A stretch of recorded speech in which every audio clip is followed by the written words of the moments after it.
Well, because they take the threat very seriously, and they have learned from very, very serious tragedies, and of course others will point out because they are small. They also tend to be very expensive. What they do is they hand search all the luggage. They know what's going on to the plane. You get asked many, many questions, not did you pack your own bag. And by the way, other carriers and other airports do that too. Several European airlines and airports question you in depth when you're traveling and do much greater security screening. But El Al also has literally fortified planes, hardened luggage containers. They have a double door to the cockpit. So, you know, people are talking about putting an absolute fail-safe locked cockpit door for the flight deck and the flight personnel. But on a long flight, obviously, they're going to come out for human reasons. So El Al has solved that with a double door. The pilots can come out and use the restroom facilities, and there's still another door between them and the cockpit. But that won't do it alone. You also have to have the policies that go along with that, because even a double locked door, a pilot who has the responsibility for the safety and well-being of everyone on that plane, at least in our country, we're blessed with pilots who, you know, care enough about their passengers to come out. We will have to have policies that say you can't come out. So the locked door may not solve that entirely either, but El Al just goes, you know, to great lengths to secure the passengers. And nobody's hijacked one of those in a long time, have they, if ever? No, but then they learned from some terrible tragedies. Sure. And decided simply to make their people safe. Literally, if we opened up an El Al airline tomorrow, the airline would be flush with business. Not that Americans want to give up flying. We are a nation of flying. We conduct our business on the airplane. I mean, some of us work in 3 locations across the country.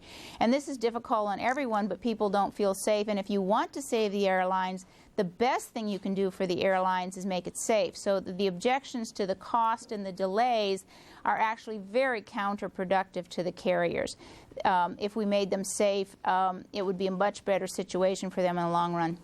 Much better. More to come with Mary Schiavo, who's former Department of Transportation Inspector General. It's 12:32 in the East, and time to get caught up on the very latest news developments in connection with all this. Here's Gary Cutley. Thanks, Jack.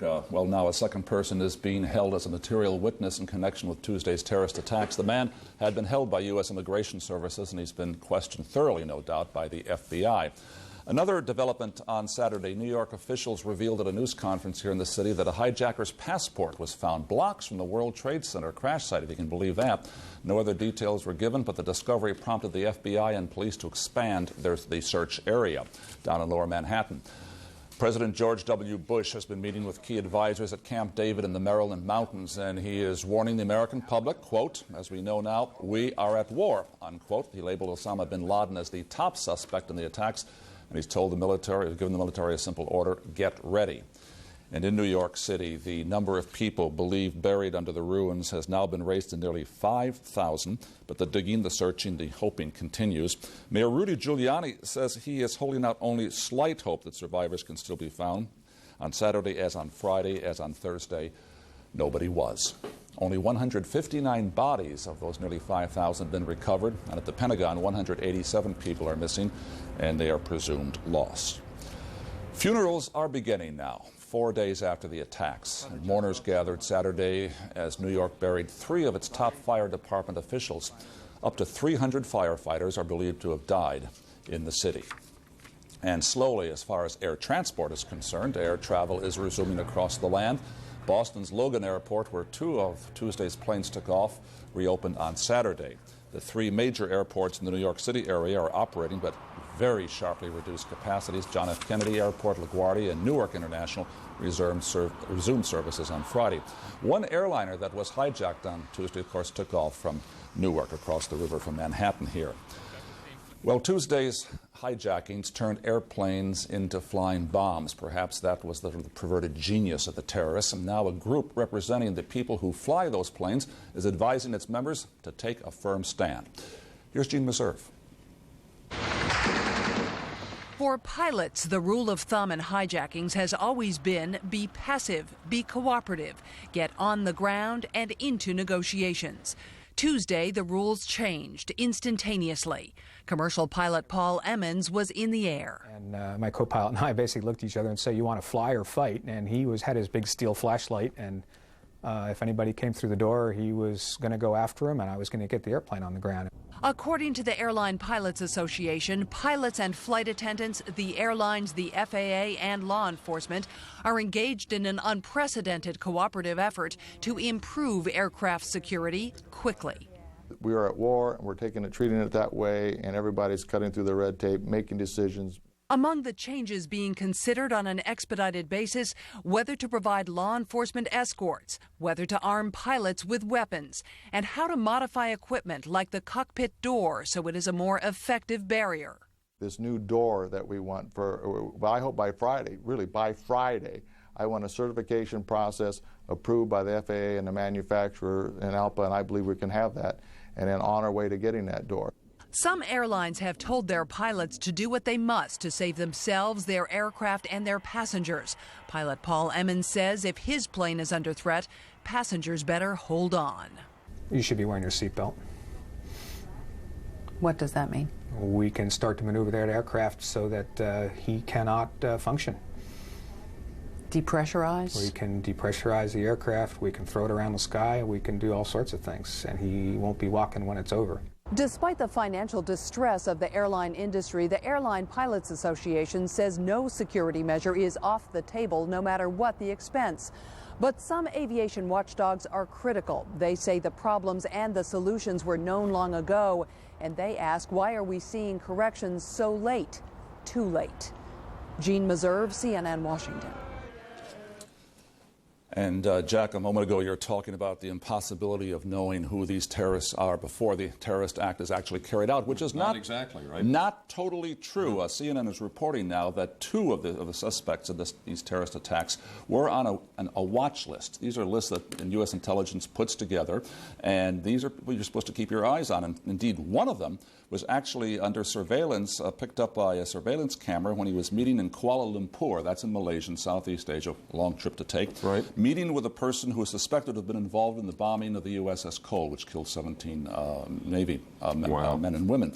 So the fact is there is a watch list out there. Sometimes these names are known. The question is, can you follow them 24 hours a day? You know, years ago, you remember when Carmine Galante was killed here in New York City, and he was shot down in the courtyard of a restaurant in Brooklyn, and I was working at local news at Channel 4 at the time, and we raced to the scene, and we got this live remote up, and he too was being followed. He'd just gotten out of prison, and the FBI was trailing him, and he was under surveillance, and of course his enemies got him anyway in the courtyard of this restaurant. So I'm doing a live remote with Chuck Scarborough, who's the anchor at Channel 4 in New York, back at the studio, and when I get all finished, we were live on the air, and Chuck said, well, if the FBI was watching him, why was he killed? Well, this is the good question. The answer, obviously, is that there are so many of these suspects out there. How much manpower do you have? And are they now going to authorize and budget the manpower and the effort to track all of these people? Yeah, it's not only the list. It's communication between these federal agencies, between themselves. I mean, we've seen cases here in this country where Customs had one guy, couldn't communicate to the FBI. We saw it in one of these serial killers a couple of months back. So it's the communication between these thousands of people who are being watched, who enter the country each day, and whether the FBI gets the information out to local law enforcement, and that's a major problem. You know, one thing we failed to realize here, we're going to be fighting on a front inside this country, and we're going to have to use the military in a different way than we ever used before. I mean, in a sense, think about this, you know, posse comitatus. You know, if you're going to fight a war against terrorism, you have a front inside the United States. You actually have these cells operating here, not just 5 years, back as much as 15 years ago. They've set up shop in this country. And you're going to have a concerted effort by law enforcement. You've got 50,000 different law enforcement agencies. How do you coordinate that effort? So you need one agency to do this. I think a federal agency, you need some military manpower. This might have us rethink the use of military assets, both outside the country and inside the country. Gary in Missouri, what can we do for you? How are you this evening? I'm good. Are they still charging $5 a gallon for gasoline out there? I heard some ugly stories. I used to work in Kansas City years ago, and I heard that within hours after this happened, there were some opportunists that jacked up the price of the pump to $4 and $5. That's not still going on, is it? Of Missouri law, so it brought them right back into check real quick. Okay, good. What can we help you with? I guess my concern and my next question is, I did several years in the United States Navy. I see that there is a big concern as regards to the commercial airline safety, what are we doing in regards to private airlines? I just think of myself here in St. Charles, Missouri. There's several different private airlines. It's very accessible to Cessna aircraft and other smaller aircraft. What are we doing about those? Little airports all over the country, that's a good point, that contain virtually unwatched aircraft that are sitting tethered. You hop a fence, and if you know what you're doing, you can be airborne in 10 minutes. What about that? Very little watching going on. I mean, even during the Persian Gulf War, I myself went to one of those private aircraft out on Long Island, walked right on the tarmac, got on a plane. I mean, so, you know, again, there's, what, 400 or some odd airports in the United States? How do we ratchet up security with the system that's not working now? How do you put extra layers on that, right. you know? It's an absurd system that we have, and I think Mary said it before, and I would go one step further. I think we must develop a federal force. You know, somebody that watches our borders also has to watch the people go in. I don't think the whole immigration policy. Yeah, but I don't think the FAA hasn't shown any ability to do this. They've been more puffing the airlines rather than watching them. I think you need some agency like the United States Customs. It's not a plug for Customs. What about Customs or the Coast Guard, Mary? Do either of those make any sense? They both make sense, and I was actually very fortunate to work with both of them when I worked aviation crimes as the Inspector General. The Customs was a very reliable law enforcement counterpart when we worked international cases on bogus parts and other aviation crimes. But I'm rather partial to the Coast Guard for a couple very real reasons. The Coast Guard is in the Department of Transportation, so it would provide seamless transportation coverage. And the Coast Guard already has jurisdiction over the ports, and most airports are ports. In fact, you know, Port of New York, New Jersey, Port Columbus, etc. And they are trained, they're already trained in law enforcement. Many of them are trained in drug interdiction. They have a fleet of aircraft. They are very experienced in overwater operations. They already do our aircraft down in water search and rescue. They're very familiar with the rules. And the most important thing about the Coast Guard is they're already used to dealing with the transportation public because they're responsible for the oversight, enforcement, and law enforcement against bad boaters and protecting boaters, which outnumber pilots and aircraft. So they're extremely experienced, and you know, they can do an amazing job with very little. I'm very high on the Coast Guard. All right, good. Mary, we'll get back to you in a moment. What I'd like to do, if we can, Gary Tuchman has been reporting all day today and all night tonight on the ongoing search and rescue, which are rapidly becoming search and recovery efforts going on at what we have dubbed Ground Zero of the news media. This is where the World Trade Center came down. The pictures you see on television, we'll switch to Gary here in just a moment, don't really I think begin to tell the story of the size, the dimension of the rubble removal task that is faced by the city of New York. As of this afternoon, the city had removed about 13,000 tons of rubble from the World Trade Center site. That's less than 1%. The World Trade Center, 110 stories tall, contained, these are staggering numbers, 200,000 tons of steel, 425,000 cubic yards of concrete, and 14 acres of windows. So let's get an update from Gary Tuchman at Ground Zero in downtown New York on what's going on down there tonight, and perhaps more importantly, how the spirit and resolve of these dedicated people is holding up. Gary? Jack, I'll tell you, when you talk about spirit and resolve, the people who have been working here have it in abundance. But the problem is they've had absolutely no good news over the last 3 days. A few survivors were found on Tuesday, a few on Wednesday. Since then, not one survivor has been found. Behind me, you can see the smoke is still billowing. It's billowing because the fires continue to break out. They put out a fire in one place, then they remove steel in another place that provides oxygen to that area, and another fire breaks out. So you see the situation there. It's still very dangerous for the rescue workers, and they have no good news to tell over the last 3 days. They're still hopeful there could possibly be survivors, but they haven't found any for more than 72 hours. Jack? And isn't the conventional wisdom, Gary, that in a situation like this, the first 48 hours is absolutely critical, and after that, the survival rate drops off to almost nothing? Survival rate drops down very low, but there certainly is precedent for finding people a week or two later from earthquakes all over the world. But there's also precedent to show that it's unlikely in the sense that during the Oklahoma City disaster, they were hopeful they would find survivors, and they did the day of, they did the day after, and nobody after that. All right, Gary Tuchman at Ground Zero. The list of the missing and people who are expected that at some point they will recover their bodies and identify them, is approaching 5,000. Maybe it's worth thinking about for a moment that the World Trade Center, the capacity of those two buildings was 50,000. And that oftentimes during the summertime they would have things like concerts, they would have entertainment in the plaza area down around the World Trade Center. And I guess what I'm trying to get at here, and it's tough to put any kind of positive spin on this, but it's conceivable that not just the 40, 50,000 in the World Trade Center might have been lost, but an additional how many thousand on the ground. And if those buildings had collapsed in a different way, if they had tipped instead of simply imploding and dropping almost straight down, all the buildings around them could have been at risk. So the potential loss of life, while 5,000 is certainly a horrible situation, the potential loss of life could have been much, much higher.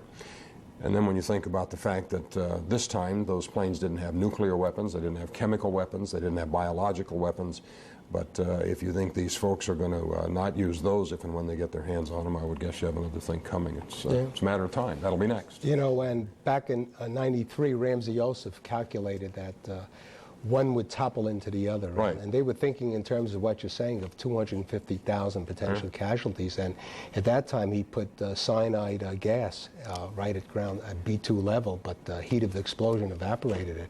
This time, I would imagine the planes were timed to come in almost simultaneously and take both towers down exactly in that same scenario. But you know, the chilling thing is when Ramsey Youssef was brought back from Pakistan on the plane to the federal marshal, he looked out over as they came over the trade towers, and he said, if I had a bit more time and a little more money, I could have done the correct job. And then to see it come down, you know, and quite frankly, I worked on the civil litigation on that case with a couple of plaintiffs, and there were reports that the Port Authority had as far back as '88 pinpointing that level. And at that time, they felt they didn't want to stop public access. It would be too chilling to the economy of the area. But this is a telltale sign of what a terrorist will go to wreak havoc in our society. John's on the phone in Texas. John? Yeah, hello. I'm in the military at Fort Hood, Texas, with the 4th Infantry Division Mechanized. And I'm a little concerned about our current situation. I know that the weeks prior to this incident, they were actually contemplating reducing by 2 divisions the Army, and I'm not sure what the thought is on that now. But I know that the Army is severely undermanned right now. My platoon is an entire tank crew down. We have one tank that's just sitting in the motor pool without a crew. We're waiting for NCOs right now. The majority of our gunners are E3s and below, which they should be E5s and below. And I notice that people want that instant gratification. They want us to go out there and kick some butt. But I think we really have to sit back and be prudent and think about what we have to do. We have to reorganize. And 4th ID is the new Force 21. They're using the new M1A2 SEP tanks. It's all pretty new. And a lot of stuff, there's a lot of kinks that need to be worked out. All right, John, there was some debate, obviously, between the administration and members of Congress about funding for the Defense Department military spending. In a matter of hours after this happened, the Congress appropriated, I think, $40 billion as a down payment on the funds needed to do this. Your point about being patient is a good one. It's going to take some time to plan this and to define the targets and mount the plans for the operations. And my guess is, and it's just a guess, but I've been covering news for a number of years, that you will see a lot of resources poured into the military in very short order, and we just hope when it's time that you guys can get the job done and all get home safely. Nice to have you on the program with us. We have Steve Harrington, who's a CNN reporter in northern Afghanistan, and he is joining us now. Harrigan? Steve Harrigan, can you hear me? Yes. I can hear you fine, Jack. What's the latest over there? What can you tell us? We're hearing all sorts of scary warnings coming out of the Taliban, the Afghani leadership. The last report I heard, they are in hiding. Give us an update on the situation there if you can. Sure. Jack, we're in northern Afghanistan. That's the part of the country, about 5 to 10%, that's still under control by Afghans who are in opposition to the Taliban. So these people here want to fight against the Taliban. and they are welcoming, even calling for U.S. military action against the Taliban. They want to take part in that fight. What's happened here today, the reason we're here now is they've just buried their top commander, Ahmed Shah Massoud. Now, he might not be familiar to many of your listeners, but he was the top commander here of the opposition, and he was assassinated immediately before those terrorist attacks in the United States. So the opposition here sees a clear link, an attempt by the Taliban to knock out the opposition here before going ahead with those terrorist attacks in the United States. But people here now in the opposition are standing firm. They say they want to fight. We've just seen a very emotional funeral when they buried their top commander, Massoud. They carried the body out of a helicopter by hand, people wailing, villagers here from northern Afghanistan lining the road. It's a very emotional scene as they've laid to rest their top commander, Shah Massoud. Jack? What kind of numbers and what kinds of resources do they have, Steve? As far as regular fighters go, the Northern Alliance says to have about 15,000 fighters, trained fighters, and perhaps about 15,000 more irregular fighters. And as you know, they've been battling the Taliban for about 5 years now. They've been driven back here into one of the most remote regions on Earth. We're giving you this live shot now without electricity. We're in a mountain range. It's a very difficult place to get to, but we've seen men armed with Kalashnikovs, the very same Kalashnikovs they fought against the Soviet Union with. And they're hoping that this crisis could be an opportunity for them to move against the Taliban. They say contacts so far with the United States have been minimal, but they hope to use their experience, to put that experience to work in working against the Taliban. Do they expect the United States to fund whatever operation they have in mind? They're hoping and calling for aid and to fight together. The question really is, how firm an alliance is this Northern Alliance? We've seen in the past a lot of squabbling between top commanders, and now their very top man has just been assassinated. So can they hold together as a fighting force? That's the real test. All right, thanks, Steve, very much. Steve Harrigan reporting live from northern Afghanistan. Is that a formidable and significant opposition force that he's talking about over there? I don't think so. I think the Taliban has Afghanistan wrapped up, and you know, I wonder why is all this interest in finding a state sponsorship of a terrorist organization to enact the War Act, when in fact the Taliban gives him cover, they give him logistics, they give him support, they give him free reign for money raised by the poppy trade. I mean, it's clear to me that they're a terrorist supporting state. I just cannot understand the logic of commentators and politicians not to see that clearly. I mean, it's harder to make a case against Iraq, certainly Syria, Iran, but, Sure. but clearly if there's an arrest warrant out for this man, and giving him shelter, they're housing him, and they deny that he is capable of even doing this. So it seems to me that it boggles the mind that in a modern era, why we don't consider this state sponsorship of terrorism. That's the very thing President Bush was talking about. And Yeah. Colin Powell went to great lengths to talk about over and over in the early briefings in the day or two after this happened,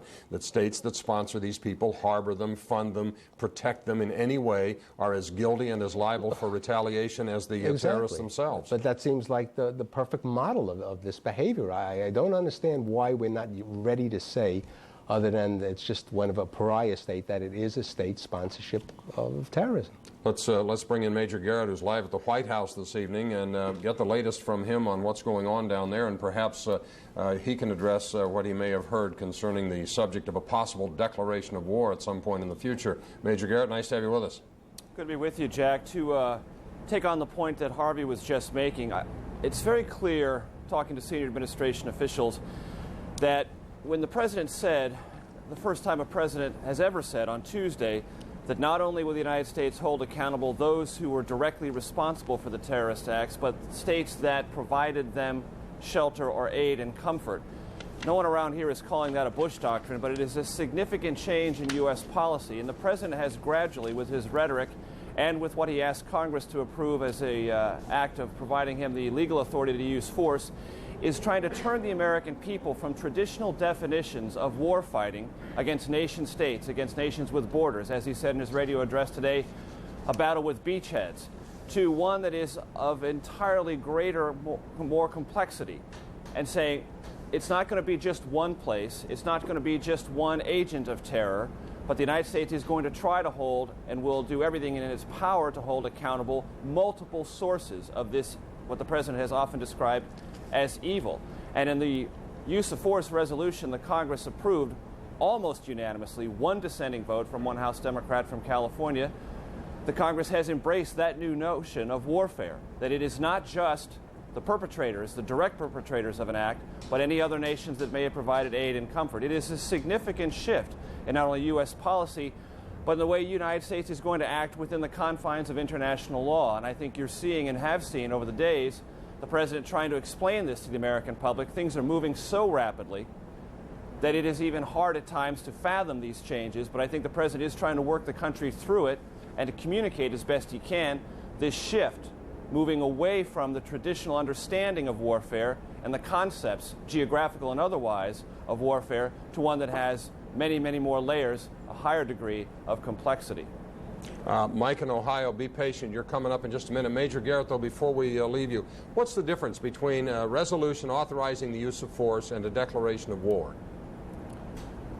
Well, minimal, actually. I mean, it is now clear, and the President, of course, had the constitutional right to respond militarily to this attack on the United States without a use of force resolution coming from Congress. But he sought it for one very strategic, political, and constitutional reason. So there would be absolutely no question that all legal authority was placed in his hands to respond to this act of terror committed against the United States. The President has said, we are at war. He said so today at Camp David. He has made it clear in days before. This was an act of war. We have been attacked. We will now prosecute a war against terrorism.